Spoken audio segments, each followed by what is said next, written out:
Salam, hər vaxtınız xeyirli olsun, əziz iştirakçılar. Hər həftə olduğu kimi bugün də yeni və maraqlı bir görüşlə yenidən sizlərlə birliktəyik.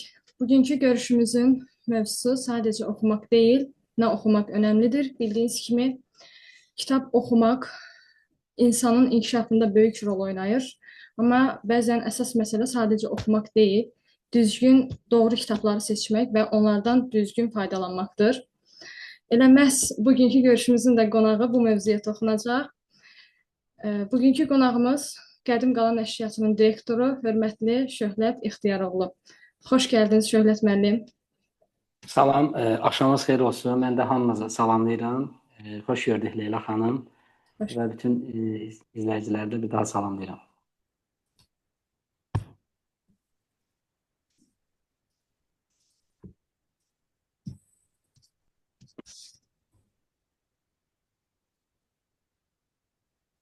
Biz davam eləyək Leyla xanım, yoxsa hər hansı bir sualla başlayırıq? Siz başlayın, sonra suallarımız gələcək inşallah. Çox sağ olun. İlk öncə təşəkkür edirəm dəvət üçün və izləyicilərin də hamısını bir daha salamlayıram. Zəhmət çəkib bizə qoşulublar, bizi dinləmək üçün gəliblər. Bir daha hamısına təşəkkür edirəm. Günümüzdə sosial şəbəkənin bu qədər inkişaf etdiyi bir dövrdə kitabla bağlı, maarifçiliklə bağlı danışmaq əslində çox vacibdir. Çünki biz nə qədər ki kitabı öz həyatımıza daxil etməyə çalışsaq və kitab da bir o qədər bizə yaxın olacaq və biz kitabdan o qədər də faydalanacağıq. Ümumiyyətcə, belə bir sualla başlamaq istəyirəm ki, günümüzdə kitab oxumaq vacibdirmi və adətən biz daha çox sərgilərdə, oxucularla ünsiyyətdə olduğumuz dönəmdə deyirlər, bəzən kitaba biraz yad olan insanlar deyir ki, onsuz da bunların hamısı sosial şəbəkədə var və burada yazılanları, yəni bura axtarmaya ehtiyac yoxdur. Bu baxımdan biz həmişə vurğulamışıq ki, sosial şəbəkə, yəni belə deyək də, daha çox xəbər və yaxud əyləncə tipindən olan məlumatlar daha çox orada paylaşılır. Amma kitabla bağlı, kitabın açdığı dünya, kitabın insan zehnində açdığı səhifələr heç vaxt bu sosial şəbəkədə olmur. Ona görə kitab oxumaq vacibdir, olduqca vacibdir. Çünki bizim həyatımızda ümumiyyətcə düşüncəmizin formalaşması, hər hansı bir sahədə uğur qazanmağımız, bu və bunun kimi bütün məsələlərin hamısı birbaşa kitaba bağlıdır və biz kitabla nə qədər ünsiyyətdə oluruq, kitabımızı dediyim kimi nə qədər həyatımıza daxil edirik və bizim uğurlarımız da, inkişafımız da o qədərdir. Ona görə kitabın o faydalarından daha çox danışmaq olar. Mən istəyirəm ümumiyyətcə biz Qədim Qala Nəşriyyatı olaraq biz necə oldu ki, kitab sahəsinə belə deyək, istiqamət aldıq. Bu sahədə biz nələri gördük, nə baş verdi ki, biz belə deyək, olduqca çətin, amma şərəfli bir sahəyə qədəm qoyduq.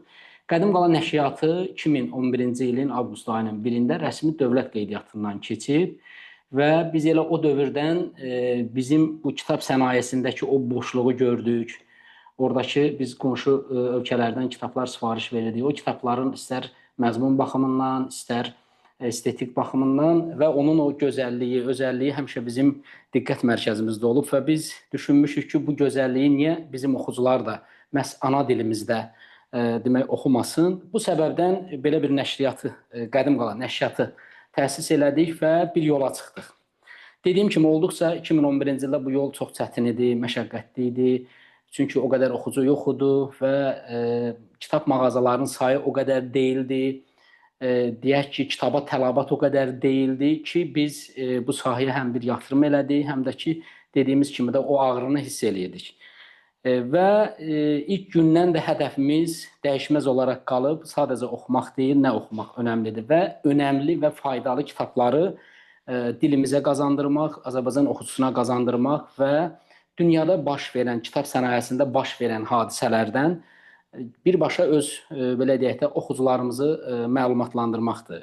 Söz yox ki, bəzi ixtisas gərəyi xarici dillərdə insanlar alır, xarici dildə kitablar oxuyur, mütaliə edir, amma bu sırf bədii ədəbiyyat üçün o qədər də əlçatan olmur və dediyimiz kimi də bu böyük bir yol qət edir.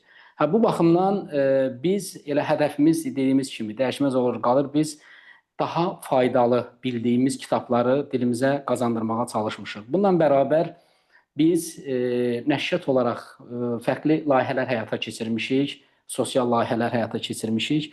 Mən bu layihələrlə də bağlı, əgər bu əvvəldə bir sual yoxdursa, mən bizim o növbəti, belə deyək də, fəaliyyət istiqaməti ilə bağlı bir neçə məlumatları deyib, ondan sonra bir qədər elə sual-cavab daha interaktiv olması üçün istəyəcəm ki, suallar verilsin və onun üzərindən gedək. Bəli, buyurun müəllim.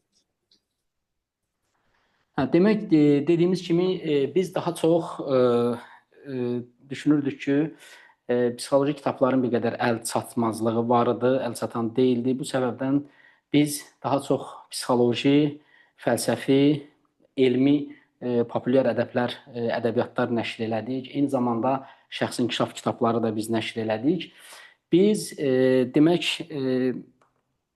2011-ci ildə demək o dövrdə biz fəaliyyətə başlayanda biz tək paytaxtla deyil, eyni zamanda regionumuzdakı oxucuları da düşündük. Bunun üçün belə bir kampaniya başladıq ki, yaxşı biz bu gözəl kitabları indi mən daha sonra qeyd edəcəm ki, ümumiyyətlə biz kitabı necə seçirik, kitab hansı mərhələlərdən keçir. Mən hələlik danışıram fəaliyyətimizə başlayandan sonra kitab ərsəyə gəldi və biz kitabı oxucuya necə çatdırdıq. Dediyim kimi, bütün bizim böyük şəhərlərin özündə belə mağaza çatışmazlığı vardı. Biz belə bir kampaniya başladıq ki, biz elə eləyək ki, kitab birboşa heç olmasa oxucu gələ bilmirsə kitabın ayağına, kitab getsin oxucunun ayağına və bunu əldə rəhbər tutaraq biz poçtlarla danışdıq, bir müqavilə bağladıq və kitabı etiket qiymətinə, yəni öz qiymətinə kitab birbaşa getdi, çatdı oxucuya. Biz bütün rayondakı oxucularımızın hamısını ilk öncə bax belə bir kitabla təmin elədik. Daha sonra 2020-ci ildə bizim bu demək 2019-cu ildə Reyslər üzərinə uzanmış adam kitabımız var, hansı ki onun müəllifi Rövşən Abdullaoğlu idi. Demək həmin kitabdan gələn gəliri sosial layihə olaraq şəhid ailələri və kimsəsiz uşaqlara yardım ictimai birliyi vardı ki, biz kitabdan gələn gəlirimizi həmin onlara ianə elədik.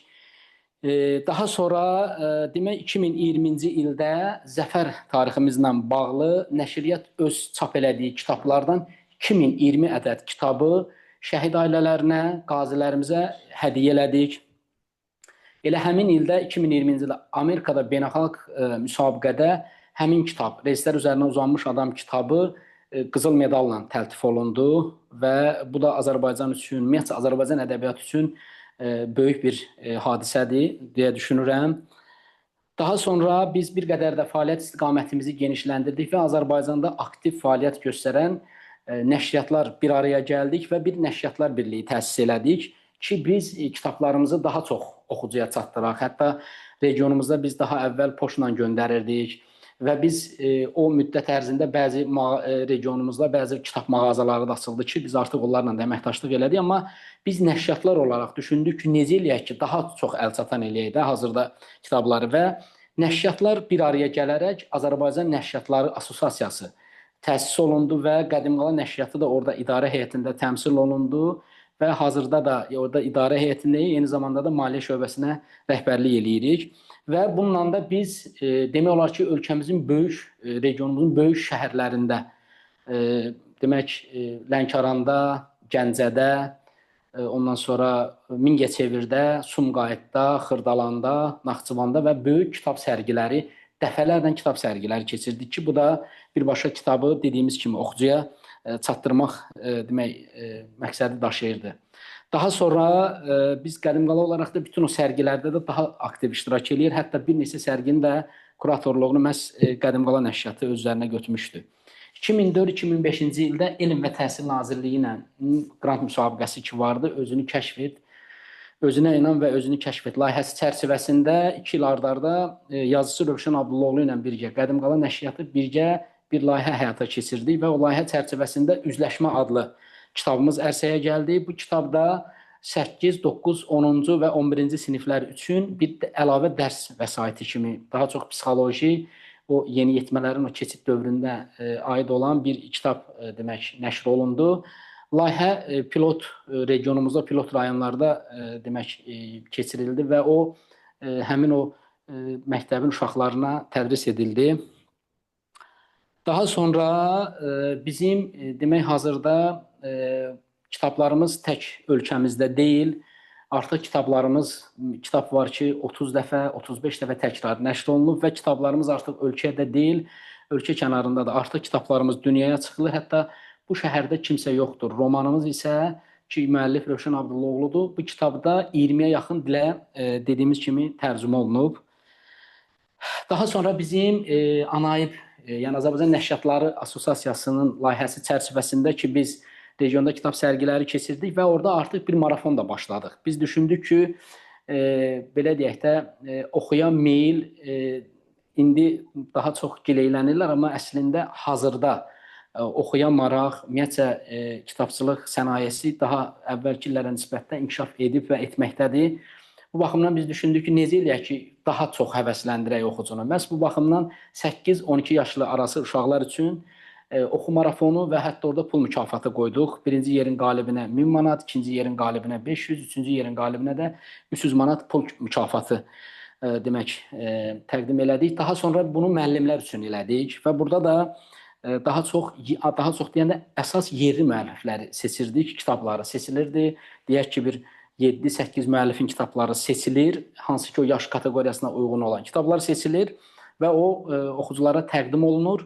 Onlar oxuyur müəyyən bir aralıqdan sonra artıq biz imtahan verirlər və imtahan nəticəsində də qalib müəyyənləşir. Bunu eyni zamanda müəllimlər üçün də oldu və müəllimlərdə də daha çox vətənpərvərlik mövzularını aşılayan kitabı demək seçilmişdi. Daha sonra cəza çəkmə müəssisəsində xanımlardan ibarət cəza çəkmə müəssisəsində də belə bir demək marafon keçirdik. Belə, hələlik kitabla bağlı, bizim fəaliyyətlə bağlı bunlar. Daha sonra dediyim kimi, əlavə sual olarsa suala cavab verərəm və bizim başqa fəaliyyətlərimiz də var. Ümumiyyətcə, sualı yoxdursa, Leyla xanım, mən başqa mövzulara da keçək. Sualı olan varsa, müəllimlərimiz, iştirakçılar, tələbələr buyursun. Yoxsa davam edək. Yəni, səsi aça bilərsiniz.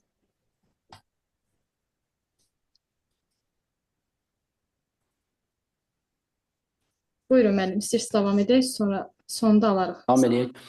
Biz demək, dediyimiz kimi artıq ölkədə kitab sənayesində ciddi bir demək dəyişikliklər var və buna deməyə bizim əsasımız var. Çünki ildən ilə kitab sərgilərimizin sayı çoxalır. Demək olar ki, hər şəhərimizdən, rayonumuzdan artıq bizə müraciət var ki, biz istəyirik ki, bu kitab sərgiləri məhz bizim şəhərdə də keçirilsin.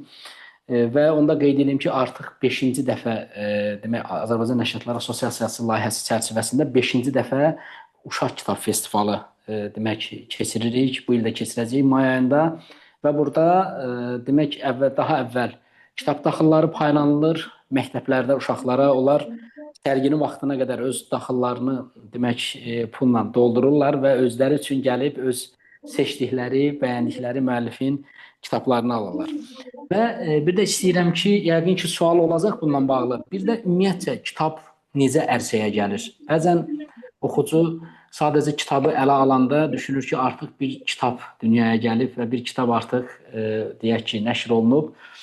Kitab əgər əcnəbi müəllifdirsə, biz nəşriyyat olaraq ilk öncə həmin kitabı araşdırırıq. Onun məzmununa belə bir xüsusi diqqət eləyirik ki, seçirik.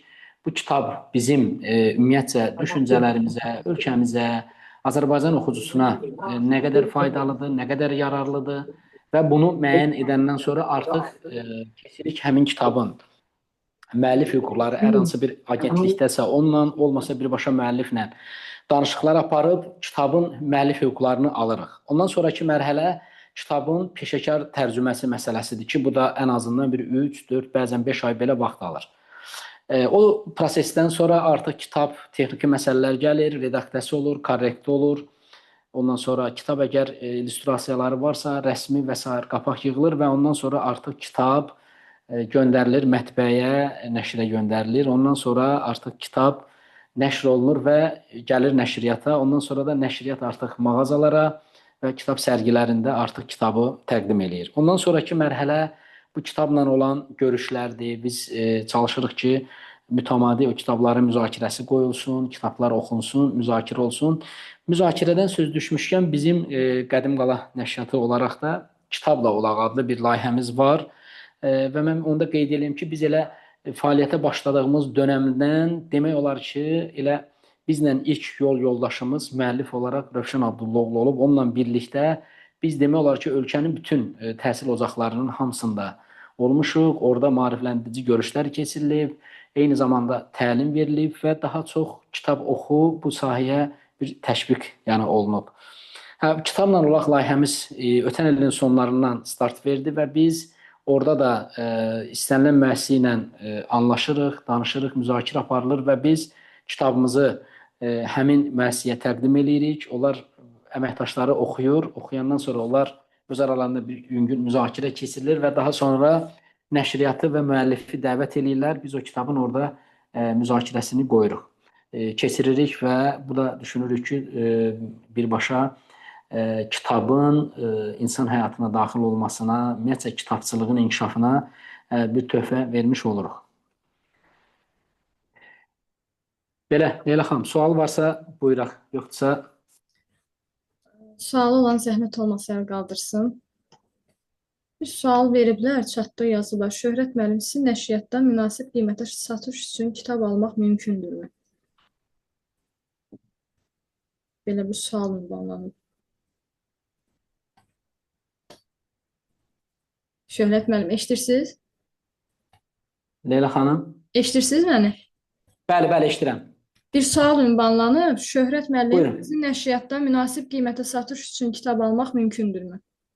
Mümkündür, bəli. Yazarlar əlaqələndirərik, heç bir narahatçılıq yoxdur. Biz təşkil eləyərik, olar, narahat olmasın. Mənim bir sualım olacaq, icazənizlə istəyərdim. Gənclərimizə əsasən istəyərdim bunlar kitab oxuma vərdişini şuurlu hala gətirmək üçün. Yəni bunu beyin gündəlik həyatın bir hissəsi kimi necə qəbul etsin? Əslində baxın, bu belə deyək, mən bunu bir əlaqələnmə verəcəm. Adətən insanlar hər hansı bir idman növü ilə gündəlik məşğul olurlar. Gündəlik məşğul olurlar və həftədə ən azından 2 dəfə, 3 dəfə bu idman zalına gedirlər və necə ki, demək, əzələnin yaddaşı olduğu kimi bu oxu da belədir. Biz mümkündür ki, oxunun bəzən vacibliyini bilsək də, oxunu biz öz həyatımıza, günlük həyatımıza daxil edə bilmirik. Bunun səbəbi isə biz günlük həyatımızda ən azından ilkin olaraq zövqümüzə uyğun olan kitabı seçmək, günlük özümüzə bir qayda qoymaq ki, ən azından bu kitabı gün ərzində, heç olmasa mən 10 dəqiqə, 15 dəqiqə, 20 dəqiqə mən bu kitabın mütaliəsi ilə məşğul olacağam. Biz ilk əvvəl onu özümüzə məcbur eləyəcəyik. Və belə bir qayda da var ki, bir şeyi təkrar 20-25 gündən sonra artıq bir vərdiş halına yaranır. İnsan oxuduqca düşünür. İnsan bəzən düşünür ki, mən bir kitabı oxudum, məndə heç bir hal dəyişmədi, nə bilim düşüncə. Amma elə deyil. Əslində psixoloqların da gəldiyi qənaət və onların da yekdilliyi ilə qəbul etdiyi fikir budur ki, biz oxuyuruq. Deyək ki, hər hansı bir müəllifi mütaliə edirik. Biz o müəllifin gözü ilə həmin məsələyə baxırıq və yaxud o müəllifin gözü ilə, onun pəncərəsindən biz dünyaya baxırıq və hər hansı bir hadisəyə yanaşırıq. Bu baxımdan bizdə artıq onunla bağlı bir fikir formalaşır. Mümkündür ki, hər hansı bir müzakirədə, ümumiyyətcə o mövzu ilə bağlı hər hansı bir hadisə baş verəndə bizdə istər-istəməz şuur altımızda artıq bu avtomatik işə düşür ki, biz bu mövzuda deyək ki, mütaliə etmişdim, orada hər hansı bir mövzu vardı, orada müəllifin yanaşması buydu. Burada müəllif düz eləmədi hər hansı bir mövzu, amma mənim yanaşmam isə bu cürdür. Mən hesab eləyirəm ki, əslində bu da bizim daha çox mütaliə edəndən sonra bizim özümüzdə də fərqli bir fikirlər formalaşır. Ona görə düşünürəm ki, bax bunu belə mütəmadi demək təkrarlayıb ən azından gündə dediyimiz kimi 10, 15, 20 dəqiqə biz bunu təkrarlasaq, bu artıq bizim vərdiş halına çevrilər və onun faydasını da görərik. İndi əslində burada kitab oxumağın faydasından çox danışmaq olar. Əslində kitab mütaliə edən insanın daha çox söz bazası olur, onun söz ehtiyatı olur. Bəzən danışanda belə onun nitqində o çoxlu söz bazasının olduğu özünü göstərir. Hər hansı bir fikri izah etmək istəyəndə görürsünüz ki, daha rahat öz fikrini izah edə bilir. Biz bəzən kitab sərgilərində çox olur. Bir də görürsüz ki, məsəl üçün yeni oxucudur, bunlar yeni başlayıblar mütaliə eləməyə. Bunlar müraciət eləyəndə bəzən görürsüz ki, nəsə demək istəyir, amma deyə bilmir. Və bu da artıq onun o dediyimiz kimi də söz bazasının biraz kasad olması ilə bağlıdır. Belə. Bir də Şöhrət müəllim, bəzən olur, mən eşidirəm bu çox mütaliə edənlərdən. Deyir, biz oxuyuruq, amma o yadda qalmır. Əgər yadda qalmırsa o kitab bizim inkişafımıza təsir edir, yoxsa yox? Əslində mən bayaq çox üzr istəyirəm. Bu sözümün əvvəlində də qeyd elədim ki, biz bəzən oxuyuruq, düşünürük ki, bu mənim yadımda qalmır. Bu əsla belə deyil. Birincisi, biz kitabı əgər səthi oxuyuruqsa, sadəcə belə deyək də, mən bu kitabı bir an önce oxuyum, qutarım, daha sürətli oxuyum. Biz birinci o oxuyanda o məzmunu anlamağa çalışmalıyıq. Yəni əgər biz o mətləbi başa düşmürüksə, biz o yeri təkrar oxumalıyıq və təkrar qayıtmalıyıq o mövzuya ki, bu mövzu mənə tam aydın olsun. Mən hesab edirəm ki, biz bunu oxuyub, əgər kitabı olduğu kimi başa düşmüşüksə, onun yaddan çıxması mümkün deyil. Ən azından bu bir romanlısa, o roman haqqında bir sual verilsə, dərhal həmin insan onun sujeti tam olaraq yada düşər. Biz bunun faydalarını, daha doğrusu bunun yaddan çıxmadıqlarını biz harda görürük? Kitab müzakirələrində. O müzakirələrdə bəzən görürsünüz ki, deyək ki, bir 15-20 nəfər kitabı mütaliə ediblər və kitabın müzakirəsində toplaşıblar. Görürsünüz ki, bir nəfər hər hansı bir personajdan danışır, onun xarakterindən, onun yanaşmalarından, onun səhvlərindən, düzlərindən danışır. Bu zaman başqa bir oxucu başlayır orada bir fikir mübadiləsi aparır. Yox, bunun burada filan hərəkəti etməkdə məqsədi bir başqa idi. Yəni əslində bu onu göstərir ki, bəzən biz oturub düşünürük ki, misal üçün deyirəm də, mən bir Çuxurlar adlı kitabımız var. Bu kitabı biz demək çap eləmişdik. Mən tarixini deyim. 2023-cü ildə çap eləmişik bunu. Mən bunu o vaxt mütaliə eləmişdim. Ondan bəri mütaliə eləməmişəm də, bir dəfə mütaliə eləmişəm. Bu kitab mənim yadımdan çıxmayıb. İndi bununla bağlı bir mövzu olsa mən mütləq orada danışaram. Ona görə mən düşünmürəm ki, bəzən oxucu oturub dediyim kimi də oturub düşünsə ki, burada mənim yadımda nə qalıb, o onun yadına düşməyə bilər.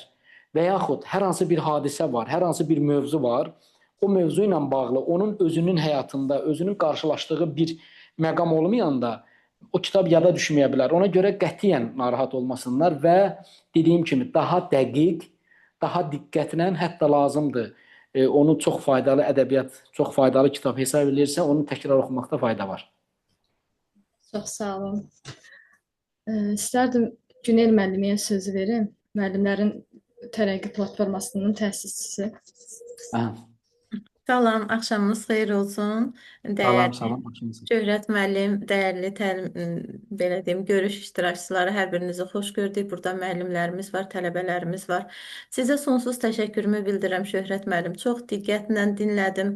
Həqiqətən çox maarifləndirici işlər görürsünüz. Leyla xanım da məlumat verdi, özüm də araşdırdım. Xoş oldu sizi tanımaq. Həqiqətən nə xoş ki bizə, bizim təhsilimizi belə gücləndirən dəyərli nəşriyyatlarımız var, nəşriyyat rəhbərlərimiz var ki, hər zaman təhsilimizə önəm verirsiniz. Gənclərimizin doğru düzgün yetişməsində, doğru düzgün təhsil almasında, doğru düzgün kitablar ərsəyə gəlməsinə dəstək olursunuz. Xüsusən təşəkkürümü bildirirəm və nə xoş ki, bugünkü gündə Leyla xanımın dəvətini qəbul edib bu tədbirdə iştirak edirsiniz.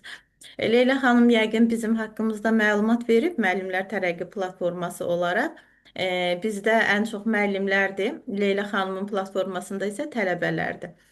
Bugün burada tələbələrimiz sizdən yararlandırsa, doğru düzgün kitabların seçilməyində ona dəstək oldunuzsa, biz də həmçinin çox təşəkkür edirik sizə, minnətdarlığımızı bildiririk. Və Şöhrət müəllim, mən özüm ibtidai sinif müəllimi olduğum üçün xüsusən mənə maraq doğurdu ki, biz şagirdlərimizə hansı kitabları əldə edə bilərik sizin nəşriyyatdan? O haqqda da məlumat ala bilsək. Çox gözəl, çox sağ olun müəllimə. Mən də sizə təşəkkür eləyirəm. Əslində belə deyək də, bu prosesin yükünün ən böyüyünü mən deyərdim ki, bizim məktəbdir, orta məktəbdir, məxsusən də sinif müəllimləridir. Biz bəzən bədii ədəbiyyatın, məsəl üçün mən bir valideyn olaraq, məsəl üçün evdə baxıram ki, uşağın deyək ki, vaxtı ya dərslərini vaxt ayırmalıdır, ya da əlavə bədii ədəbiyyat oxumalıdır. İki seçim qarşısında qalsaq, mən əminəm ki, valideyn deyəcək ki, yox, kitabı qoyun kənara, mütləq siz dərsinizi həll eləyin, önəmli olan dərsdir. Amma müəllimlər isə uşağın vaxtını məktəbdə elə tənzimləyə bilir ki, Çok güzel. uşaqların həyatlarına əlavə sinifdən xaric oxu kimi istənilən bir kitabı seçir, onlara tövsiyə eləyir və dediyim kimi bir növdə bir tələb eləyir ki, mütləq bu kitabı oxuyun və demək filan vaxtda biz bu kitabın müzakirəsini təşkil eləyəcəyik. Bu inandırım sizi ki, və mən bunun faydalarını mən kitab sənayesində olan hətta yazıçılara belə mən suallar vermişəm ki, ümumiyyətlə siz necə olub ki, yazıçı olmusunuz? Və yaxud naşirə soruşuram, sən necə oldu ki, naşir oldun? Oxuculardan soruşuram, sizin bu qədər kitab oxumağa səbəbiniz nədir? Yəni nə baş verdi ki, siz kitabı bu qədər öz həyatınıza yaxın elədiniz? Onların dedikləri odur ki, bəs bizim orta məktəbdə sinif müəlliməmiz bizə həmişə sinifdən xaric oxuda, nə bilim öz hesabına kitab alardı, nə bilim məktəbdən hər hansısa bir kitabı bizə verərdi və bizə tövsiyə eləyərdi ki, mütləq bu kitabı mütaliə eləyin. Və bu oxu vərdişi artıq oxuyub anlama ibtidai sinifdən başladığına görə böyük siniflərdə artıq uşaqların belə bir problemi olmur. İndi qayıdaq bizim nəşriyyata ki, bizim nəşriyyatda hansı kitabları misal üçün müzakirə eləyə bilərik? Bizim bir kitabımız var. Demək, kitabın müəllifi Rövşən Abdullaoğludur. Kitab elə bir burada mən biraz da kitablardan gətirmişəm ki, dedim elə burada nümunə olaraq göstərə bilim ki, kitabın adı Mən yeməli deyiləm. Demək, müəllif 4 dəfə Afrikada olub. Afrika bildiyimiz kimi sivilizasiyadan uzaq. Hətta bu kitab 84-cü ili əhatə eləyir. Bir romandır. Macəra janrında maraqlı romandır. İnsan bunu oxuyanda Afrikanın o maraqlı təbiəti və orada olan hadisələr. Bu kitab 8-12 yaşlılar arasında o marafonda ən çox bəyənilən, hətta bu kitab orada elə bir ki, Nəşriyyatlar Birliyi tərəfindən müəllifə mükafat da verdilər ki, bu kitab belə bir dəyərli kitabdır. Daha sonra bizim uşaqlar üçün bax belə maraqlı kitabımız var. Kitabın adı belədir. Hardasan Tacəddin əmi? Maraqlı bir kitabdır, içində illüstrasiyalarla, bax belə maraqlı şəkillərlə var. Sonra Baramada Gizlənən Oğlan adlı kitabımız var ki, uşaqlar üçün çox faydalıdır. Əslində, biz belə deyək, bizim dediyim kimi kitabla olaq layihəmiz çərçivəsində bir çox məktəblərlə əməkdaşlıq eləyirik ki, bəzən mütləq bizə müraciət eləsələr, müxtəlif yaş kateqoriyasına uyğun kitablarımız var və bizim üçün dediyimiz kimi bir qırmızı xətt var. Mən əgər bir kitabı öz övladıma, öz yaxınlarıma məsləhət görmürəmsə, qəti biz o kitabı çap eləmirik. Hətta ola bilər ki, elə faydalı kitab ola bilər ki, biz onu dilimizə tərcümə eləyirik. Tərcümə eləyəndə orada bir qırmızı dediyimiz kimi bizim xəttimizə yaxınlaşanda biz orada mütləq müəlliflə danışırıq ki, ola bilər ki, bu termin, bu cümlə, bu yanaşma sizin cəmiyyət üçün keçərlidir, amma bizim cəmiyyət üçün biz bunu qəbul edə bilirik. Ona görə biz ya o yerini çıxardırıq, ya da onu başqa bir ona uyğun bir mətndən əvəzləyirik ki, məqsədimiz gələcəyə daha elmli, dediyim kimi də bu təhsilin o elmli, təhsilli və təməli yaxşı qoyulmuş bir cəmiyyətin formalaşmasıdır. Bunun üçün də bizim ən böyük dəstəkçimiz təbii ki, siz müəllimlərsiniz. Bizim düşünürəm ki, hazırda indi artıq yenilənmə gedir. Azərbaycan məktəblərimizdə də çağdaş ədəbiyyat çatışmazlığı var. O da düşünürəm ki, aidiyyatı qurumlar zamanla bu problemi də həll eləyərlər ki, artıq yeni nəşriyyatlarımızın sayı çoxdur. Artıq kifayət qədər nəşriyyatlar var və sağlam bir rəqabət başlayıb. Kim yaxşısını çap eləyəcək, kim yaxşı kitab təqdim eləyəcək və biz sərgilərdə artıq bunun, belə deyək də, biz bunun o yaxşı mübarizəni görürük. Artıq oxucularımız nəşriyyatları belə müəyyənləşdirirlər ki, hə, bizim filan nəşriyyat var, o nəşriyyatın fəaliyyət istiqaməti bu cürdür, o bu cür faydalı kitabları nəşr eləyirlər və ona görə də artıq dediyim kimi də belə bir yanaşma yoxdur ki, artıq biz lazım olan ki, sadəcə axtarmaq lazımdır.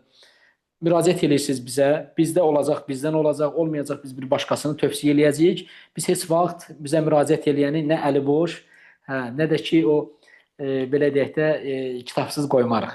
Ona görə heç bir narahatçılıq yoxdur. Sevə-sevə bizim dediyimiz kimi də məqsədimiz bu sənayedə xidmətli insanlarımıza bu təhsili, ondan sonra bu gözəl kitabları məqsədimiz çatdırmaqdır. Onun üçün də nə vaxt nə lazım oldu biz hazırıq əməkdaşlığa. Çox təşəkkür edirik Şöhrət müəllim. Leyla xanım, icazənizlə bir nüansa da toxunmaq istəyirəm. Əgər burada bir xanım deyəsən əl qaldırıb müəllimələrimizdən. Çox üzr istəyirəm, mən fikrimi yekunlaşdırım. Mənə həqiqətən çox xoş oldu bugünkü belə deyim görüşümüz Şöhrət müəllimlə. Şöhrət müəllim, bir nüansa da toxunmaq istəyir. Biz müəllimlərin belə deyim ən çox yaralı yeridir bu. Bildiyiniz kimi şagirdlərimiz yuxarı siniflərdə imtahanlar zamanı oxuyub anlama üzərindən müəyyən testlər tərtib olunur ki, o da hətta ən çox bu 11-ci siniflərdə buraxılış imtahanlarında bu yer alır. Hətta deyim, bəzən uşaqlar imtahandan çıxıb qaydanda bildirirlər ki, deyir, o qədər çətin idi ki, mətn oxuyub biz onu gəlib sonlandıranda əvvəl artıq yadımızdan çıxırdı, unudurduq. Və bu çox heyflər olsun ki, öz yazarlarımızdan, öz ədiblərimizdən deyil, xaricilərə daha çox üstünlük veririk.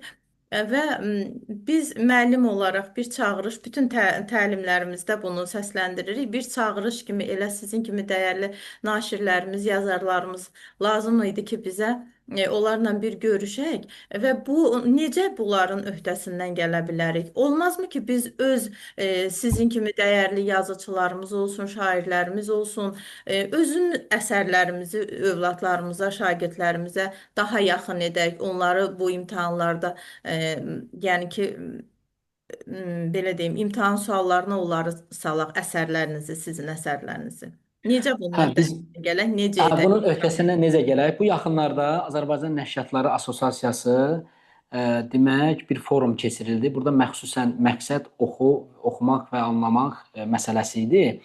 Burada da fərqli spikerlər oldu, fərqli mövzuda çıxış elədilər. Yəni deməyim odur ki, bu tək sizin deyil, ümumiyyətcə bu bir qlobal problemdir. Və bunun da mən düşünürəm ki, bir səbəbi də odur ki, uşağın ümumiyyətcə oxuyub anlama məsələsi böyük yaşlarda 8-ci, 9-cu, 10-cu sinifdə həll olmur da. Bu problem daha ibtidai siniflərdə həll olur. Ki orada da mən düşünürəm ki, bədii ədəbiyyat bura bir üst tutmaq lazımdır. Çünki burada daha sadə kitablarla başlamaq olar.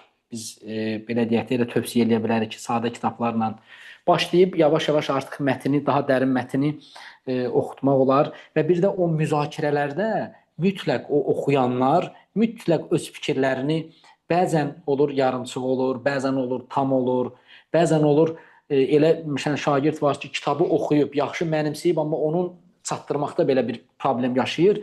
Bütün bu məsələlərin həlli mən düşünürəm ki, biz həm də bu bədii ədəbiyyatın həm mütaliəsidir, müzakirəsidir.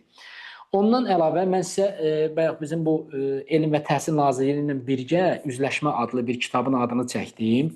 Bizim əslində bu kitabın elə məqsədi psixoloji şəxsi inkişaf kitabıdır. Daha çox o yetkinlik yaşında, o böyük siniflərdə imtahanla qarşılaşan, orada o çətinliklə üzləşən və orada o prosesdə necə davranmalı. Hətta bunun sonunda belə bir cədvəllərdə var ki, artıq praktik insan şagird necə öz üzərində işləməlidir, bu mövzulardan necə çıxmalıdır. Ona görə biz bu kitabı təkidlə tövsiyə edirik ki, hətta bizə müraciət edən məktəb olanda ki, biz istəyirik ki, müəlliflə bir görüş keçirək və yaxud nəşriyyatla bir görüş keçirək. Dərhal deməyim olur ki, siz birinci bu kitabı mütaliə eləyin. Biz ondan sonra gələk o kitabın müzakirəsinə gələk. Və burada dediyimiz kimi bir çox mövzular var. Mən hətta Leyla xanıma bunun anotasiyasını, ümumiyyətlə kitabın özü haqqında məlumatı da göndərərəm, sizə göndərər və siz bu kitabla da tanış olarsınız. Və artıq bizim müəlliflərin, məxsusən də bizim daha sıx işlədiyimiz Rövşən Abdullaoğludur ki, onun bir çox əsərləri elə həm də şəxsi inkişaf mövzusunda olan kitablardır. Bizim o yeniyetmələr, bizim o şagirdlərimizin dediyimiz kimi də köməyinə çata biləcək kitablardır. Ona görə artıq məyus olmasınlar. Bizim yerli müəlliflərimiz də var, kitablar da var. Sadəcə oxumaq istəsinlər. Hətta bunu deyim ki, bax, çox yaxşı olar ki, biz indi Leyla xanımla düzdür, biz çoxdan tanışıq. Leyla xanımı da elə kitab sərgilərində kitabla tanımışıq. Mən artıq bizim növbəti sərgilərimiz olanda mən o sərgilərlə bağlı da məlumat göndərəcəm Leyla xanıma ki, sizin platformalarda da paylaşılsın ki, biz bu problemin bir həll yolu da budur ki, biz şagirdləri mütləq götürüb kitab sərgilərinə gələk. Orada Bəli, yerli çox gözəl müəlliflərlə olar, görüşdük. cəlb edərdik. Bəli, Aha, bəli. yerli Gözəl. müəlliflərlə görüşdürək. Bax biz orada oluruq. Səhərdən axşama kimi. Bəzən olur, misal üçün 3 gün, 4 gün, bəzən 5 gün belə bizim sərgi olur. Biz orada istənilən mövzuda, çünki orada yaxınlaşırlar, biri bir sual verir. Biz istənilən mövzuda müzakirə aparırıq və artıq orada həmin uşaqların ümumiyyətcə istiqamət bəzən olur da tutaq ki, misal üçün bir valideyn yaxınlaşır, deyir ki, mənim övladım çox utancaqdır. Misal üçün.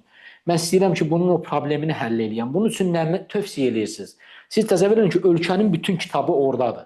Yəni onunla bağlı bir kitab bizdə olmasa, mən mütləq qonşudan, orada başqa bir naşir dostlarımızdan bir kitab tövsiyə edəcəm. Ona görə kitabı biz mütləq, bax elə ibtidai sinifdən müəllimələr çalışmalıdır, valideynlər çalışmalıdır ki, biz bədii ədəbiyyatı biz şagirdimizin, övladımızın həyatına daxil eləyə bilsək, mən inandırım ki, bir çox məsələləri onlar öz aşacaq.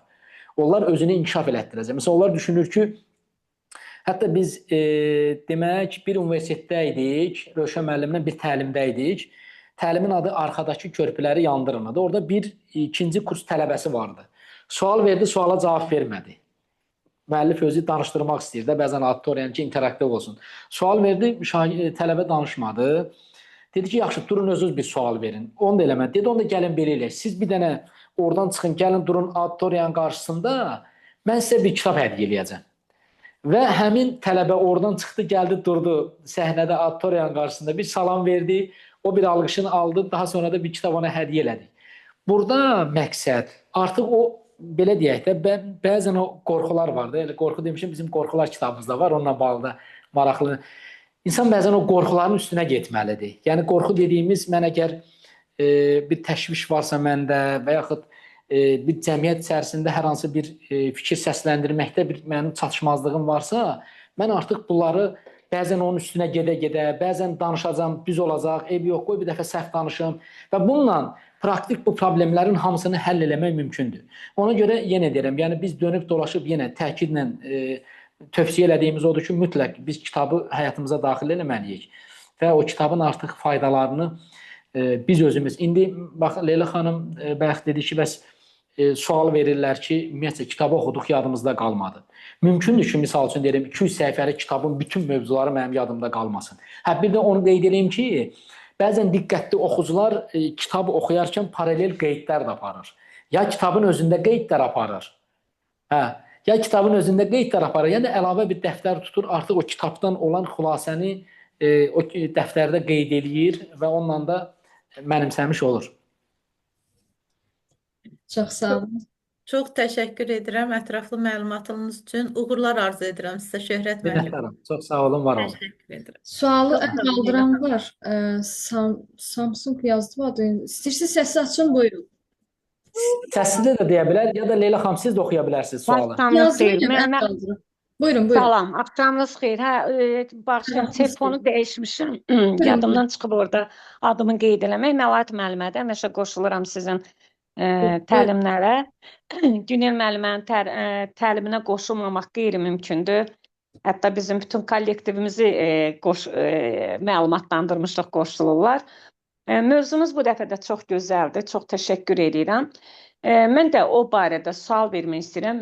Məsələn, şəxsən mənim bir xarakterim var. Bir yazını, bir məlumatı hardansa internetdən nə qədər oxusam da elə bilirəm. Kimsə bir nağıl danışdı, mən qulaq asdım. Mütləq kitabı vərəqləməliyəm. Yəni, onu vərəqdən oxumasam, kitabdan oxumasam, internetdən oxuduğum bir şey mənə, belə deyək də, ötərgi bir şey kimi gəlib keçir. Bəlkə biz Sovet təhsili almışıq, ondan irəli gəlir, yaxud da kitaba marağımızdan irəli gəlir. Biz şagirdlərlə yox, tələbələrlə işləyirik. Çox maraqlıdır. Tələbələrin söz ehtiyatı çox az, bunu hamımız bilirik. Danışıqları çox pasiv və kitaba da meylləri çox azdır. Və mənim bir sualım belədir ki, məsələn, adətən əvvəllər kitablar çox gec çıxırdı. Çıxan kitablar da çox belə deyək, dəyərli olanları həddindən artıq idi ki, zəif çox az olurdu, maraqsız deyək, kütləni özünə çəkməyən deyək. Amma indi kitablar həddindən artıq çox çıxır. Amma maraqlı budur ki, tələbələrdən soruşanda birinə mənasız deyirlər, birinə maraqsız deyirlər. Maraqsız ola bilər ki, indi o qədər məlumatlar əldə edirlər, o qədər filmlər, o qədər YouTube'lar, nə bilim, Instagram bundan mı irəli gəlir? Yoxsa doğrudan mı kitablarımız bir o qədər sönükdür? İndi hamısı üçün demirəm. Nəyə görə bugünkü gənclikdə tələbələri məcbur eləsən? Məsələn, mən ingilis dili fənnindən dərs deyirəm, amma özüm filologiya üzrə fəlsəfə doktoruyam. Yəni, tələbəni məcbur eləməyənəcən ki, sən tutaq ki, bu imtahanda bizə lazımdır, sərbəst iş üçün lazımdır, gedib bu ədəbiyyatı vərəqləmirlər. Yəni, maraqları yoxdur belə. Və sözləri odur, mənasızdır, maraqsızdır, keçmiş kitabları da oxuyan yoxdur.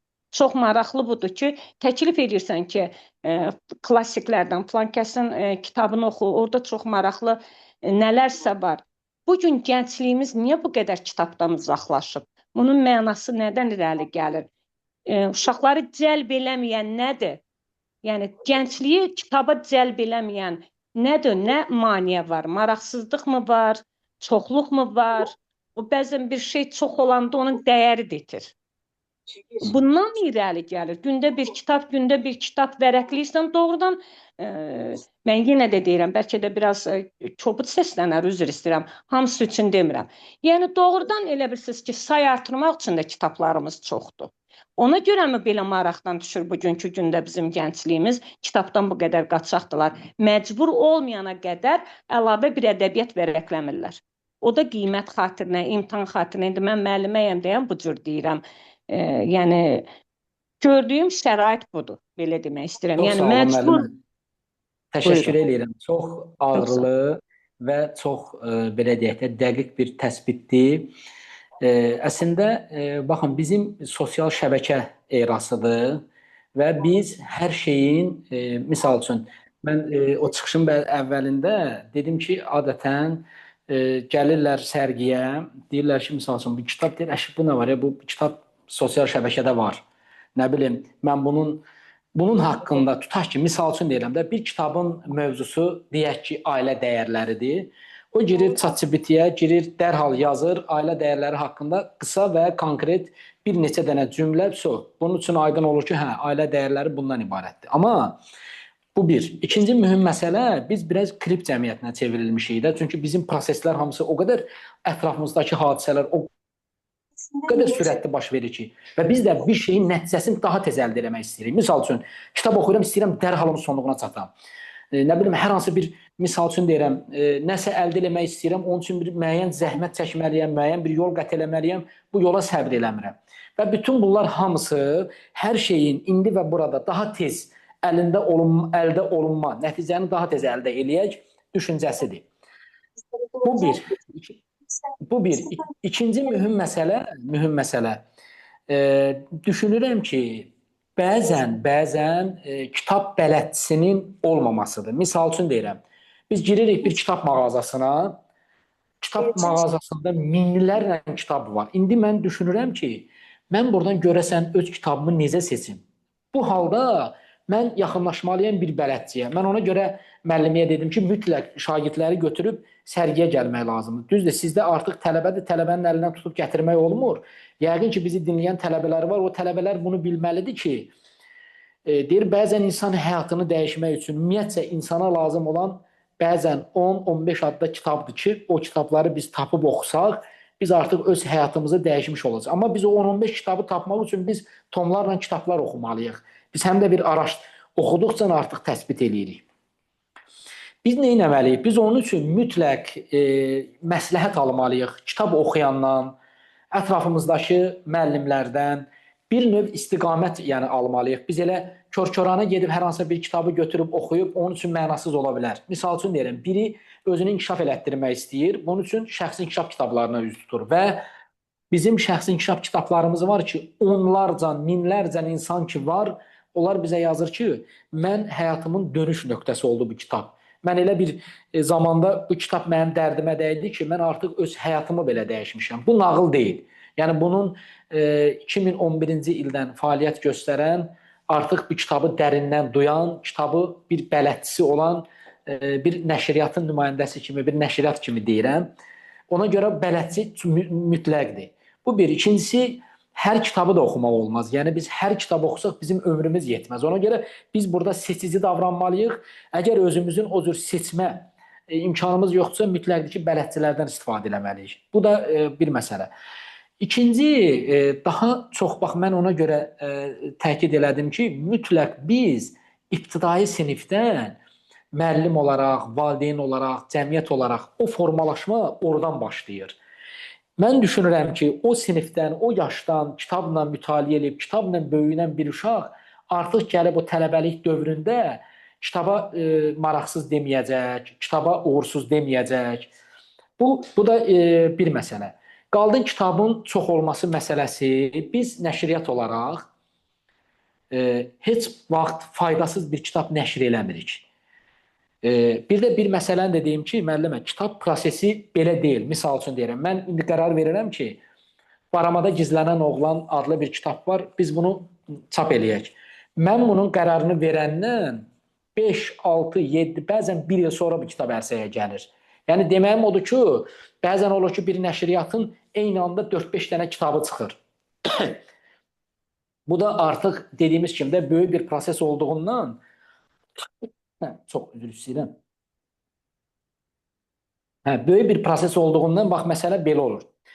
Mən deməzdim ki, kitablarımızın sayı həddindən artıq çoxdur. Artıq mən hətta belə deyək də şükür eləyirəm ki, kitab sənayesi artıq inkişaf eləyir. Artıq oxuculara bir seçim imkanı var.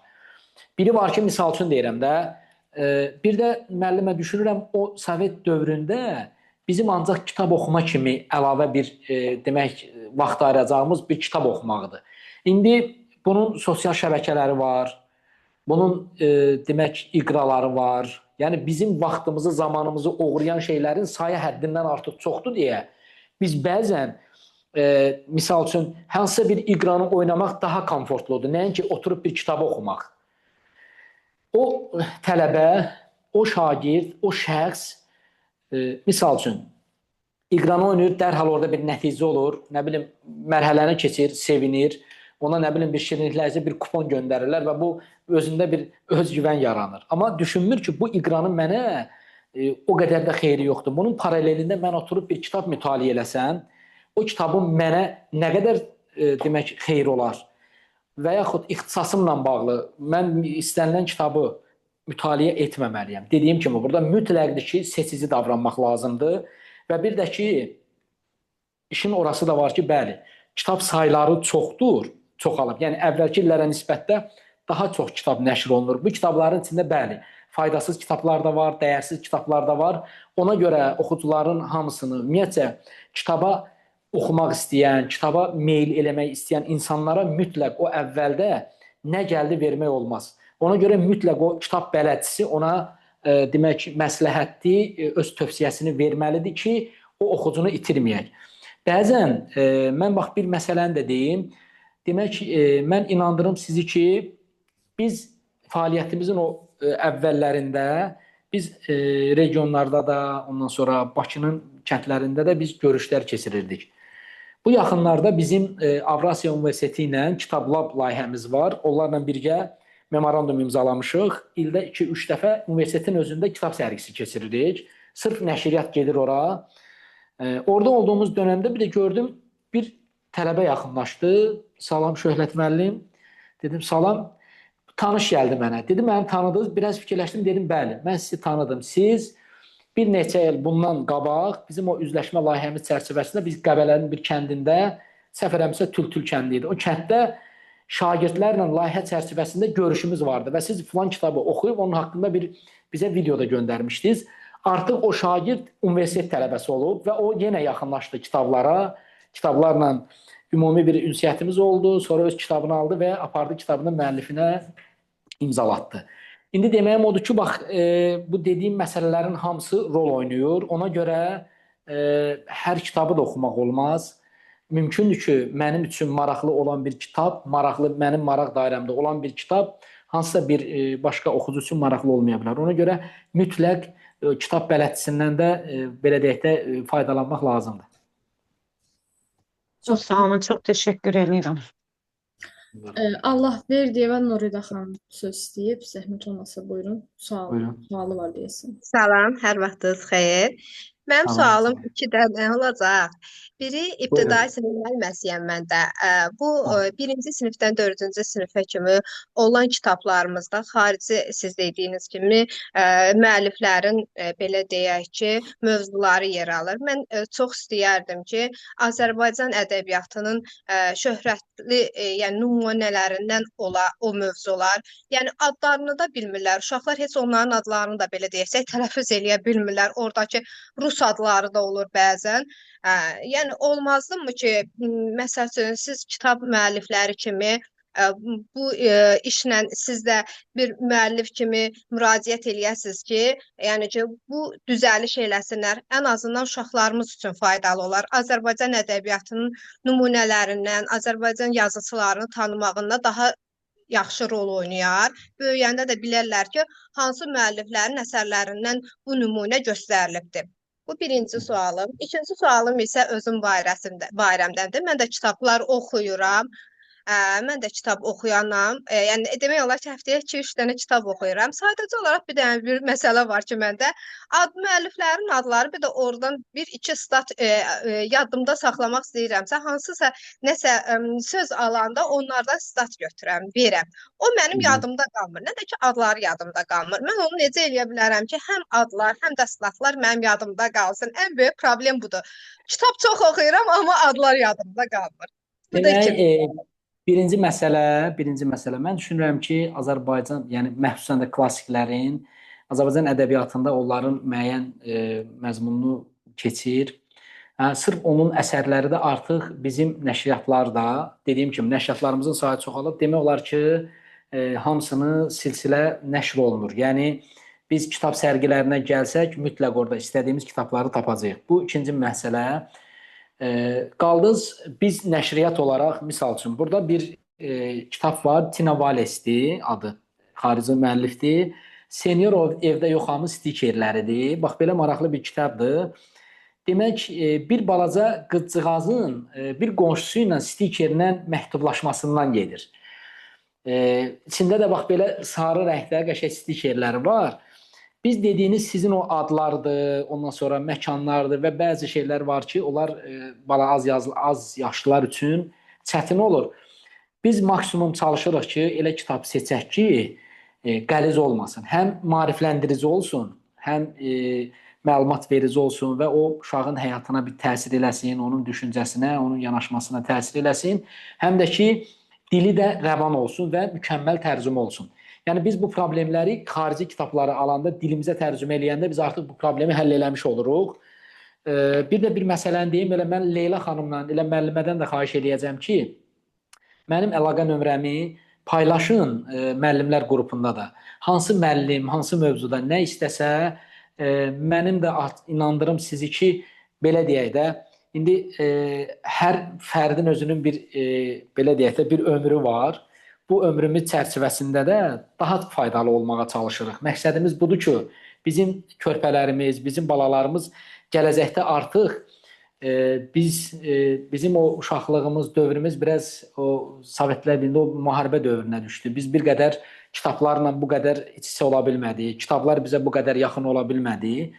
Amma biz istəmirik ki, o problemi də artıq bizim bu indiki körpələrimiz, gələcəyimiz olan uşaqlarımız yaşasın. Ona görə mənim əlaqə nömrəmi qrupa paylaşarsınız. Hansı müəllimə, hansı mövzuda istəsə, hətta dediyim kimi biz o layihə çərçivəsində eləyə bilərik ki, gedək orada bir kitabı, necədir, kitab bir deyil də, kitabın sayları çoxdur. İstənilən bir 5 dənə, 10 dənə kitab göndəririk. Müəllimə özü seçir, özü baxır, birinci oxuyur. Uyğun bildiyi kitabı tövsiyə eləyir, onun oxunur və müzakirəsi olunur. Bu işin bu tərəf, bunu da eləyə bilərik. Bir də qaldın müəllimə, sizin ən qlobal probleminizə, əslində o problem deyil. Yəni, ən böyük problem olardı ki, müəllim oxumazdı, müəllimə kitab oxumazdı. Düşünürəm ki, bəzən valideyni başa düşmək olar, amma müəllimin kitab oxumamasını bir naşir olaraq, bir nəşriyyat olaraq bəzən biz qəbul etmirik. Çünki müəllimi oxuyan cəmiyyətin mütləqdir ki, şagirdləri də, tələbələri də oxuyacaq. Sizin məsələnizin həlli həmin o kitabın paralelində, telefonunuzun not yerində yazırsınız ki, tutaq ki, Bir ağacın yaddaşı adlı kitab yazdınız ora, yazırsınız ki, müəllifinin adı budur. İçindən 2-3 dənə statı da seçib saxlayırsınız orada telefonunuzda. Siz mümkündür ki, kitabı daimi yanınızda saxlamırsınız. Kitabı bir mərhələdə oxudunuz, getdi. Amma bəzən boş vaxtınız olanda götürüb həmin o qeydləri vərəqləyə bilərsiniz. O qeydlərə bir baxa bilərsiniz. Bəzən nə olur? İnsan, məsəl üçün, mən bir kitabı oxuyuram və kitabların, bayaq müəllimən də qeyd elədiyi kimi, kitabların sayı çox olduğundan mənim mümkündür ki, təkrar bir kitab oxuma şansım olmasın, vaxtım olmasın. Ona görə mən bu kitabı oxuyanda mütləq mənim üçün vacib olan qeydləri bir kənarda qeyd eləyirəm. Misal üçün, orada elə bir maraqlı bir yanaşma ola bilər ki, bu kitab demək mənə tutaq ki, öz həyatımda, günlük işimdə mənə faydası ola bilər. Ona görə o maraqlı məsələləri bir kənarda qeyd eləyirəm ki, tutaq ki, misal üçün deyirəm, bir ildən sonra o kitabı yenidən oxuma ehtiyacı yaransa, düşünəcəm ki, misal üçün 100 səhifəlik kitabdır, 200 səhifəlik kitabdır, mən təkrar buna bu qədər vaxt qoymayım. Amma mən ondan tutduğum o konspekt, ondan tutduğum o xülasə mənə o kitabı yenidən xatırlamağa demək kömək edəcək. Ona görə qeydlə oxuyun. Bəzən maraqlı stikerlər var, fərqli. Biz onu adətən imza mərasimlərində görürük ki, bir də görürük kitabı gətiriblər, kitabın hər səhifəsində nə qədər belə deyək stikerlər var da, yapışqanlar var ki, yapışdırırlar onu. Babanın qapağını dəyişib açaydım, aça bilməsin. Balacamızın sualı var deyəsən. Ağadadaş Bağırov əl qaldırıb, yəqin ki, sualı var. Buyurun. Buyurun.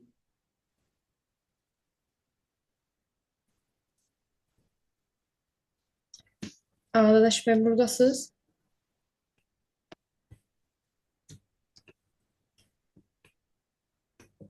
Bir başqa sualı o zaman mən cavablandırım. Daha doğrusu sizə ünvanlayayım. Birinci kurs... Alo, Aha, buyurun, buyurun Ağadadaş bəy. üzr istəyirəm, maşınla yol gedirdim, ona görə orada mikrofonla dinləyirdim, qulağınızda olan səs açmağa biraz çətinlik çəkdim. Vaxtınız xeyir olsun. Səsim gəlir yaxşı. Buyurun, buyurun, gəlir, buyurun. Mən təşəkkür edirəm özünüzdən də bir daha sizə ki, bu cür görüşü təşkil elədiyinizə görə. Şöhrət müəllimə də təşəkkür edirəm, qəbul edib dəvəti qatıldığına görə. Şöhrət müəllim, biz sizi, yəni şəxsən mən oxucu olaraq siz nəşriyyatı İnsan Risaləsi vaxtından, Rövşən müəllimin tərcümə elədiyi İnsan Risaləsi zamanından bəri izləyirəm. Yəqin ki, oxucuların da yadındadır, o ərəfələr səhv eləmirəmsə 2012-2013 ərəfələri idi. Adətən kitabların, bəzi nəşriyyatların kitabların əksəriyyəti biraz keyfiyyətsiz çıxırdı. Kitabı oxuyanda, ortaya çatanda kitab belə ortadan pileyləri qopurdu, yapışqanları qopurdu. Sonra bir qədim qala nəşriyyatı çıxdı. Kitabların vərəqləri yumşaq, keyfiyyət yüksək, üz qabıqları çox gözəl tərtibatlı. Ta o vaxtdan bəri öz standartınızı itirməmisiniz. Buna görə sizə təşəkkür edirəm. Bir oxucu olaraq, bir müəllim olaraq. Mənim sualım yox, bir xahişim var idi sizdən, Şöhrət müəllim. Əgər mümkün olsa. Deməli, Şöhrət müəllim, yəqin ki, dinləyənlərdən də çox oxuyanlar var bu kitabı. Məsələn, dəyərli yazısımız Elçin müəllimin bir ədəbi düşüncələr əsəri var. Çox tez-tez müraciət elədiyim və mümkün qədər oradakı tövsiyə olunan kitabları oxuduğum bir əsərdir. Amma istərdim ki, xüsusi olaraq da Rövşən müəllimin iştirakı ilə ki, özü möhtəşəm bir psixoloqdur.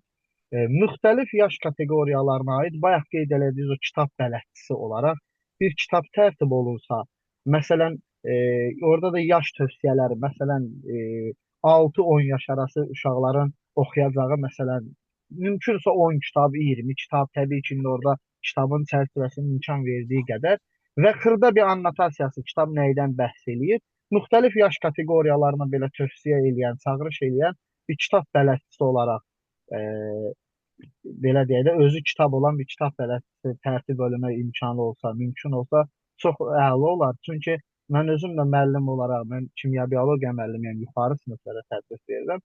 Amma şagirdlərin oxu ehtiyacı oxumaqdan mümkün qədər belə deyək də çətinlik çəkirik, mümkün qədər əlimizdən gələni eləyirik ki, oxumağa həvəslənsinlər. Həmin ərəfədə nə qədər mümkündürsə özümüzün də əlimizdə bir bələdçi olsun ki, məsələn 10 kitabı uşağa tövsiyə eləyək ki, bu yaş kateqoriyasına bu kitablar ən əlverişli kitablardır. Çox sağ olun, minnətdaram demək diqqətiniz üçün. Bir dəfə bu radio verilişlərin birində aparıcı sual verdi. Ümumiyyətcə oxucu, naşir, nəşriyyat münasibətindən. Mən dedim ki, biz həddindən ziyadə oxucularımızı çox istəyirik. Hətta oxucularımızın hamısını dedim tanıyırıq.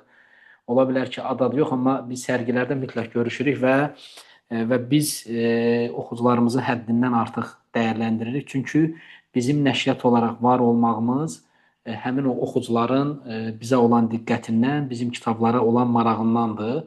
Biz də ona görə çalışırıq ki, çox dəqiq kitablar seçək.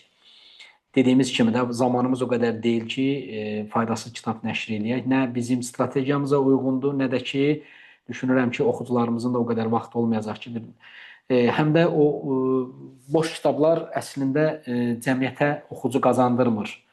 Nə müəllifə, nə nəşriyyata oxucu qazandırmır. Əksinə o oxucunu itirir. Ona görə bu məsələlərdə çox həssaslığımızı bir daha qeyd edeyim. Əslində bir məsələni qeyd edeyim ki, biz dediyim kimi həm də bir nəşriyyatlar birliyində təmsil olunuruq. Orada idarə heyətinin üzvüyük.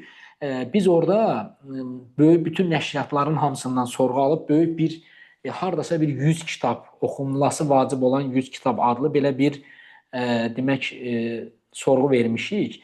O siyahı hazırlanır. Düşünürəm ki, o da hardasa bir müəllim sizin dərdidə o belə deyək, o fikirlərinizə biraz dəstək olar. Əslində o cür kitabın çap olunması məsələsi bir də bir məsələni deyim. Bizim nəşriyyatlar, daha çox biz özəl nəşriyyatıq. Yəni özəl özünü idarə ilə məşğuluq. Ona görə biz bəzən də ola bilər ki, məsələn təklifiniz çox gözəl təklifdir. Bir daha təşəkkür edirik. Bu təklifin ərsəyə gəlməsi üçün bizə biraz belə deyək də o sahədə müraciətlərimizin sayı biraz çoxalmalıdır ki, biz nəşriyyat olaraq özümüz onu nəşr edirik, öz hesabımıza nəşr edirik və ora yatırdığımız vəsait uzun müddətli kitabda qala bilmir. Əks halda biz növbəti mərhələdə başqa kitablar nəşr edə bilmirik.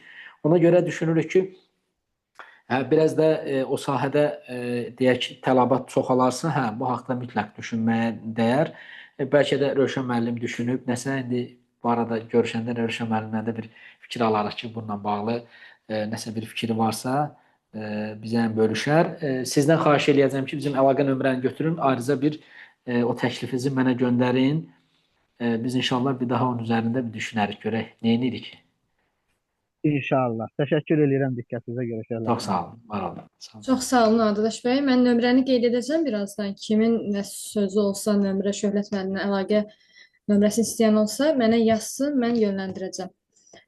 Bir də bir sualımız var. Siz də çox yormadan Şöhrət müəllim bilirəm. Yox, xoşdur. Həqiqətən xoşdur. Mən dediyim kimi də bizim sərgilərdə görüşürük, ondan sonra amma belə ayrıca müzakirə üçün, fikir almaq üçün hələ belə deyək də bizim ümumiyyətcə kitabçılığın dərdini bilən, kitabçılığın bir növ qiymətini bilən bir auditoriya ilə saatlarla danışarım, yəni yorulmaram.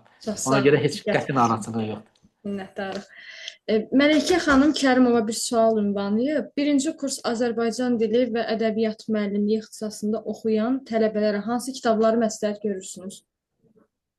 Demək, hansı kitabı məsləhət görürəm mən? Bizim burada görüm, maşallah kitabların sayı çoxdur. Mən də sərgidən Rövşən Abdullaoğlu'nun kitabını aldım. Reislər üzərində uzanmış adam. Baxın, elə ilk öncə Maraqlı kitab idi. kitabın adı Bu şəhərdə kimsə yoxdur. Burada müəllif durğu işarəsini qoymayıb. Bu sualdımı, nidadımı, nöqtədimi? Artıq bunu oxuyandan sonra oxucu özü qoyacaq. Burada mən inandırım sizi ki, o qədər mövzular əhatə olunub ki, mən ona görə düşünürəm ki, bədii ədəbiyyat oxuyan hər bir şəxs mütləq bu kitabı oxumalıdır. Bunu oxuduğu zaman o daxilində olan boşluqlar, cəmiyyətdə insan, yəni biz bəzən belədir də, kitabları biz oxuyuruq, məsələn düşünürük ki, bir kitab dərhal bizim problemimizi həll eləyəcək. Əslində bu belə deyil. Kitab problem həll eləmir. Kitab sadəcə problemə baxış bucağını dəyişir.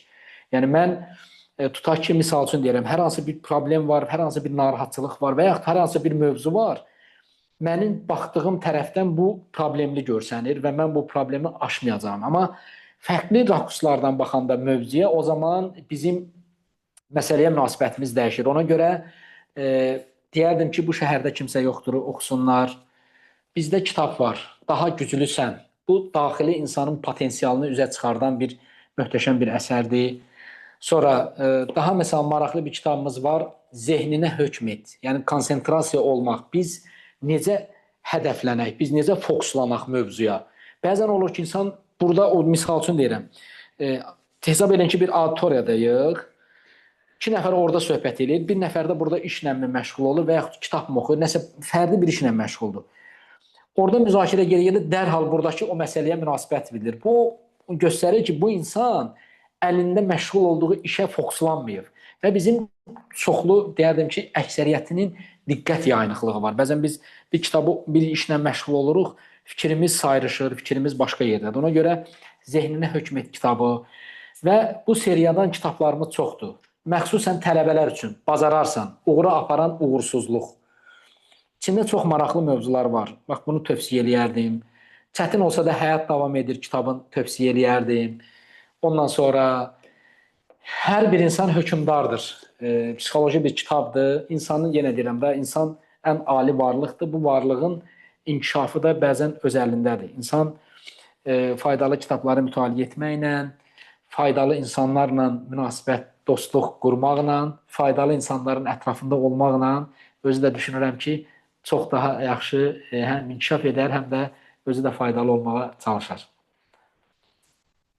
Siyahımız çoxdur. Mən kitabların hamısının adını çəksəm, bəzən demək bu yaxınlarda Bakı Ali Neft Məktəbində, orada universitet tələbələri ilə görüşmüşdük. Orada bir sual verdilər ki, Rövşən müəllimə ki, bəs bu qədər kitablarınız var. Bu kitabın hansı sizin üçün, yəni xüsusi, məxsusi yeri var? Bu da qayıtdı ki, mən kitablara öz övladım kimi baxıram. Əslində bu düşüncə bizdə də var. Nəşr etdiyimiz bütün kitablar hamısı bizimdir. Yəni onu bir doğmamız kimi, bir əzizimiz kimi hamısını çox istəyirik və bu da bizim o kitabları seçməyimizdən, biz onun necə ərsəyə gəlib, hansı zəhmətdən keçib, hansı qərarları vermişik və artıq ondan sonra o bizim bir doğmamıza çevrilib. Ona görə mən indi biraz özümüzü çox təriflədim, amma bir düşüncə də var ki, bəzən soruşurlar və yaxud daha çox insanlar gileylənir ki, TikTokda hamı cavanlar orada burada.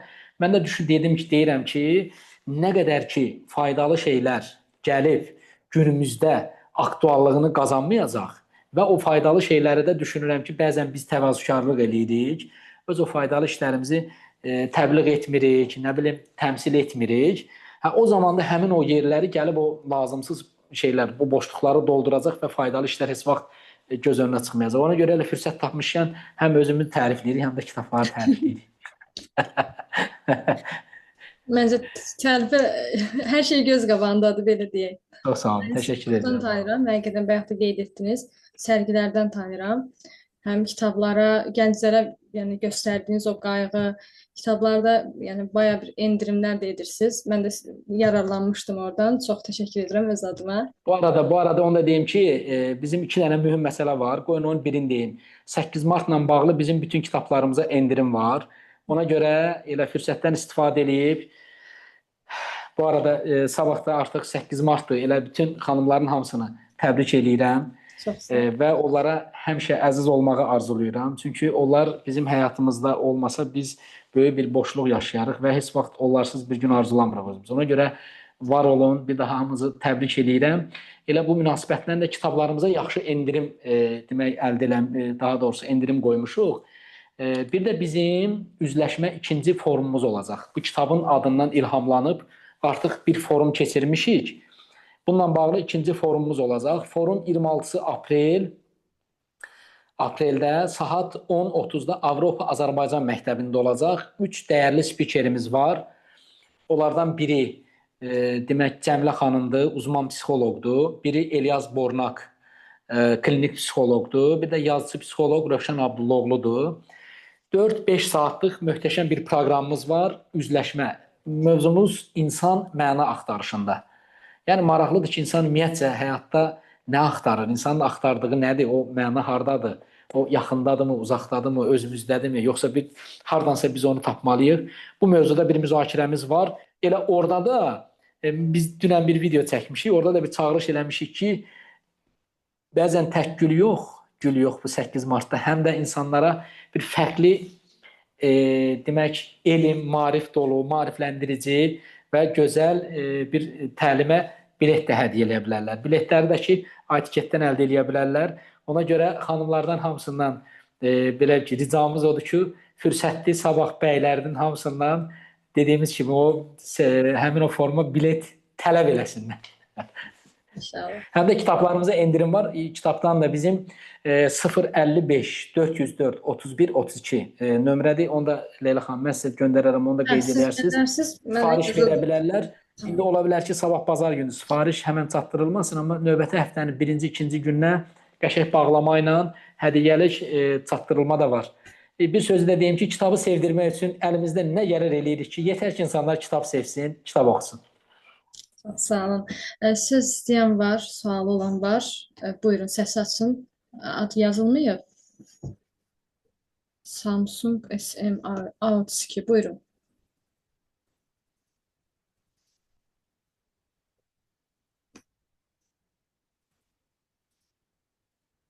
Eşidirsiniz bizi? Əl qaldırmışsınız. O zaman bir də burada bizim biyologiya üzrə fəlsəfə doktorumuz var, Müsalə xanım Xəlilzadə. Ona da söz vermək istəyərdim. Zəhmət Buyurun, olmasın. buyurun. Müsalə xanım, xoş gəlin. Salamlayırıq Müsalə xanım. Təşəkkür edirik bizi dinlədiyi üçün. Buyurun Müsalə xanım. Səsi açın, zəhmət olmasa.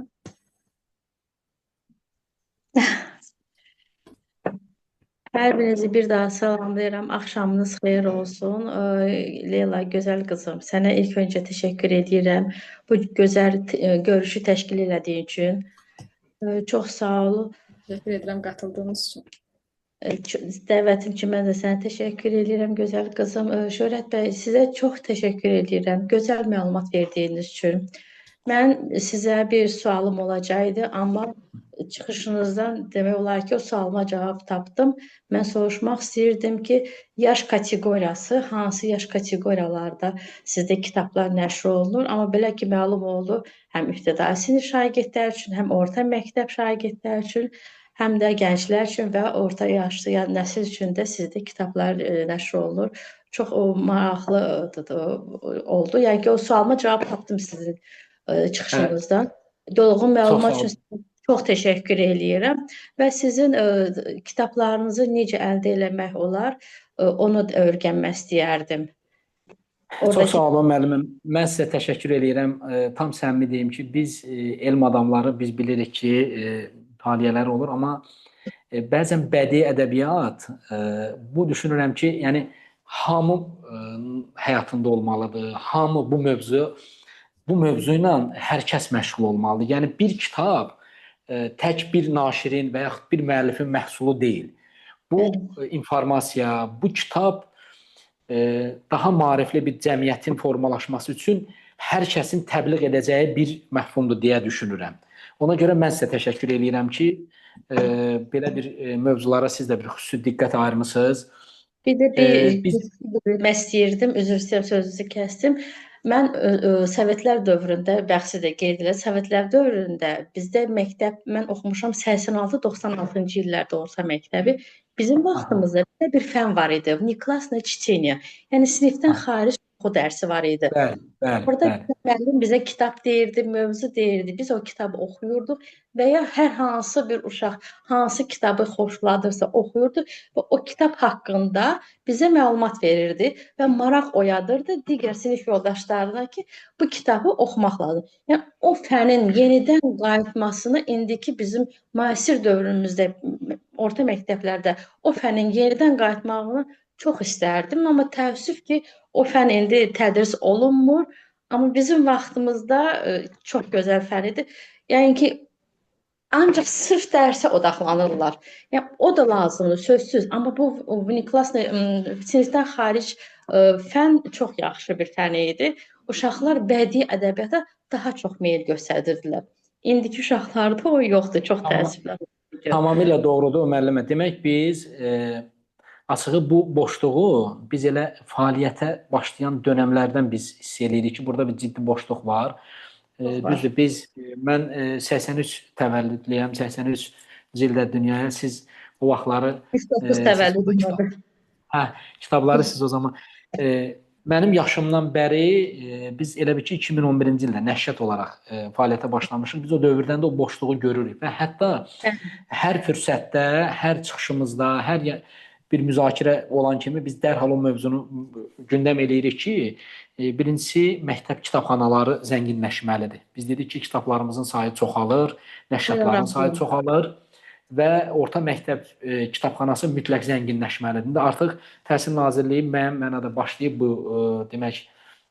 fəaliyyətə, artıq nəşriyyatlardan müəyyən sayda kitablar alır, amma bu çox zəngin olmalıdır. Mütləqdir ki, bədii ədəbi sinifdən xaric oxu olmalıdır.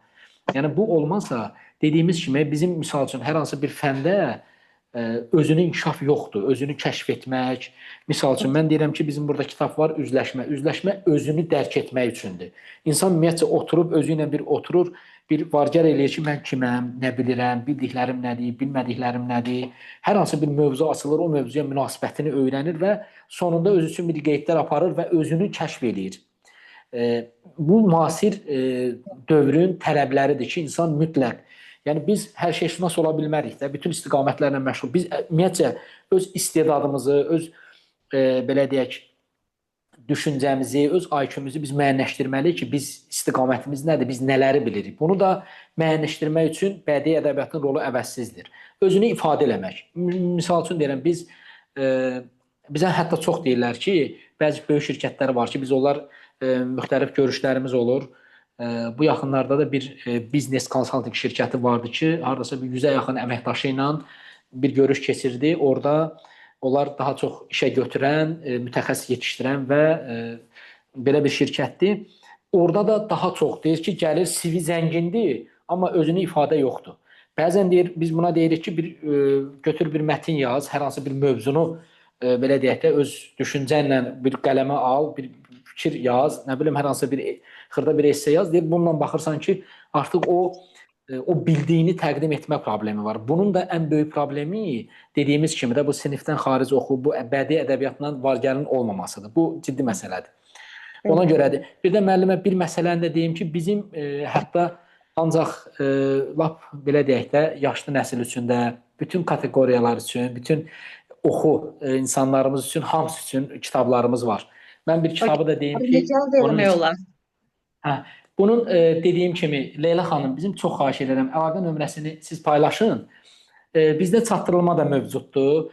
Siz yazarsınız bizə, sabah üzr istəyirəm olmayacaq. Birinci gün mən sizə bütün kitablarımızın siyahısını göndərə bilərəm. Ondan sonra bizim SMM-lə, sosial marketing menecerini əlaqələndirərəm.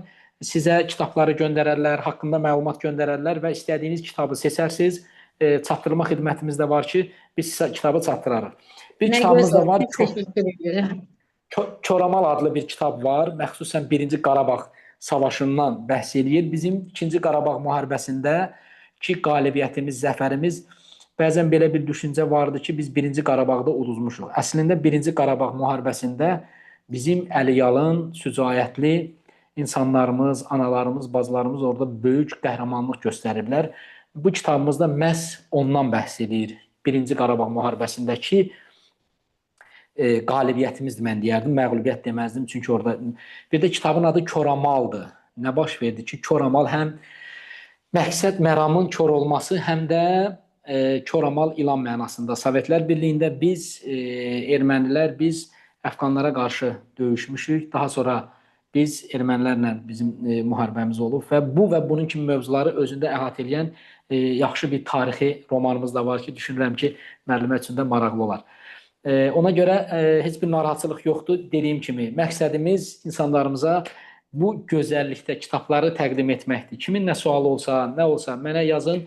Mən bizim əməkdaşlarla əlaqələndirəcəm. Bu gözəl kitablardan özdə dediyim kimi 8 martda fürsətdir. Kimi yükləmək lazımdırsa mütləq tələb eləyin. Ancaq deyin kitab tələb eləyirik biz. Biz kitab istəyirik. Gül solar, amma kitabsa insanın o daxilindəki o mənəvi demək mənəviyyatını zənginləşdirər, Zenginləşdirir. ruhunu qidalandırar və insanın zehni çiçəklənər, zehni nurlanar. Ona görə kitab yəni həddindən ziyadə çox tövsiyə olunur. Çox sağ olun Təşəkkür Şöhrət edirəm. müəllim. Salih xanım, təşəkkür edirəm. Mən təşəkkür edirəm gözəl qızım. Çox sağ ol bu gözəl görüşü təşkil etdiyin üçün. Sizlər də qatıldığınız üçün həqiqətən bizə xoş oldu, minnətdaram. Zürlü sayın bizim saat 9-da başqa bir təlimimiz var. Güney xanımın təlimi var. Söz istəyənlər çoxdur. Mən orada nömrə qeyd eləmişəm. Kim istəsə Şöhrət müəllimin nömrəsini verəcəm. Suallarınızı ora ünvanlayarsınız. Şöhrət müəllim, Mütləq. sizə də Gözləyəcəm. İnşallah. Sizə də ayrıca təşəkkür edirəm. Dəvətimi qəbul etdiyiniz üçün həqiqətən xoş oldu mənə də. İnşallah gələn dəfə də yenə belə bir görüş təşkil edərik. Baxıram, həqiqətən sual verənlər çoxdur, istəyənlər var. Daha böyük Mən açığı əvvəldə istəmədim ki, özüm çox danışam. Gördüm sual yoxdur, mən danışdım. Ona görə mənim üçün maraqlıdır ki, insanlarımız kitabla bağlı, ümumiyyətcə düşüncələri nədir, nə oxuyurlar. Hətta mən sual vermək istəyirdim ki, ümumiyyətcə bizim izləyicilərdən kim ən son hansı kitab oxuyub? Bunu da sualını vermək istəyirdim. Vaxtımız yoxdur. Bu da qalsın deyir növbəti verilişimizə. Mən də bir daha hamınıza təşəkkür edirəm. Leyla xanım sizə təşəkkür edirəm. Müəllimə sizə təşəkkür edirəm ki, var olun. Kitabla olaq, kitabdan ayrı qalmayaq. Çünki kitab ən etibarlı dostdur deyə düşünürəm. Mən həmişə yanımda kitab olanda özümü daha güvənli hiss edirəm. Və bəzən insan olur ki, narahatçılıq olur, psixoloji, mənəvi, hər hansı bir narahatçılıq olanda bir kitabla oturur, onunla bir dərdi dil eləyəndə düşünürəm ki, insan bir aramlıq tapır və o kitab da cansız müəllim olsa da onun üfüqləri daha genişdir. İnsan o kitabla daha böyük arealda dünyaya baxa bilir və kitab ki, dünyaya açılan pəncərədir. Ona görə pəncərəmiz həmişə işıqlı olsun, nurlu olsun. Dediyim kimi, heç vaxtda kitabdan ayrı olmayaq. Bir daha çox sağ olun. Təşəkkür edirəm. Minnətdaram hamınıza. Sağ olun, biz təşəkkür edirik. Gecəniz xeyrə qalsın. Oldu. Sağ olun. Gələn Təşəkkür təlimdə edirik görüşək. Şöhrət müəllim. Minnətdarıq. Sağ olun. Sağ olun. Sağ olun. Sağ olun.